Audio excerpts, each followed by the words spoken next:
আসসালামু আলাইকুম, সবাই কেমন আছো?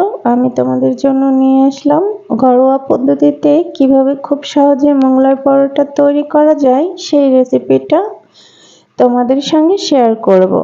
দেখো, আমি এভাবে ময়দাতে পরিমাণ মতো লবণ এবং রান্নার তেল শুকনো অবস্থায় মিশিয়ে নিয়েছি। তারপরে অল্প অল্প পানি দিয়ে আমি ডোটা তৈরি করে নিয়েছি। এভাবে বেশি পরিমাণে পানি একেবারে দিবে না। এভাবে আমি ঢাকনা দিয়ে ঢেকে দিব। 1 ঘন্টার জন্য দিলে ভালো হয়, কিন্তু আমার হাতে কম সময় ছিল, এজন্য আমি একটু কম সময় দিচ্ছি। তোমরা একটু হাতে সময় রেখে বানাবে, তাহলে ভালো হবে। দেখো, আমি কড়াইয়ে আলুটা হালকা লবণ এবং তেল দিয়ে ভেজে নিয়েছি। পরিমাণ মতো তেল লবণ দিয়ে আমি হালকা করে ভেজে নিয়েছি এবং ডিমটা দিয়ে আমি কড়াইয়ে একটু নাড়িয়ে নিব, তাহলে ডিমের পানিটা একটু শুকিয়ে যাবে। আমি নরম অবস্থায় এভাবে আলুটা নামিয়ে নিব। দেখো, এবার আমি হাতে তেল দিয়ে এই যে ডোটা হয়ে গিয়েছে রেডি। দেখো, পারফেক্ট হয়েছে, এবং যদি আরো সময় রাখতাম তাহলে আরো একটু ফুলে আরো একটু নরম হয়ে যেত। তো তোমরা হাতে সময় বেশি নিয়ে তৈরি করার চেষ্টা করবে, তাহলে আরো একটু সফট হবে। অসুবিধা নাই, আমি এভাবেই বেলে নিতে পারবো। দেখো, এভাবে আমি 3টা বানাবো, সেই পরিমাপেই হাতে নিয়ে নিব এবং আমি বেলনের সাহায্যে বেলে নিব। দেখো, বেলে নিচ্ছি।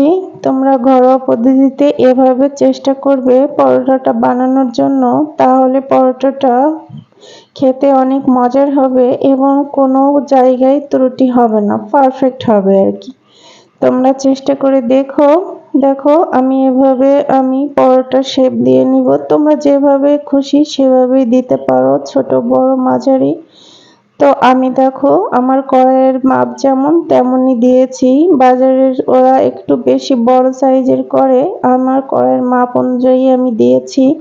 তো এভাবে তেলে দিয়ে আমি মাঝারি আঁচে ভালো করে ভেজে নিব।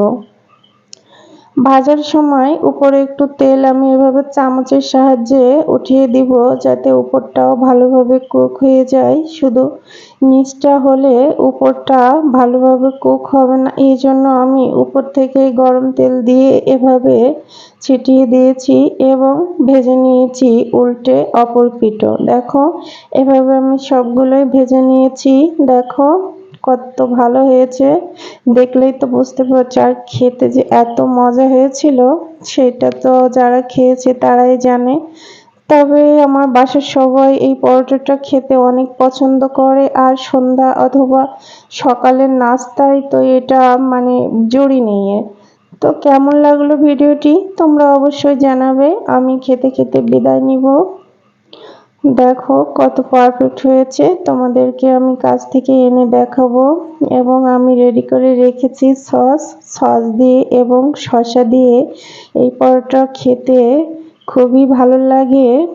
দেখো পরোটাটা কতটা পারফেক্ট হয়েছে, আর খেতেও এত মজা হয়েছে।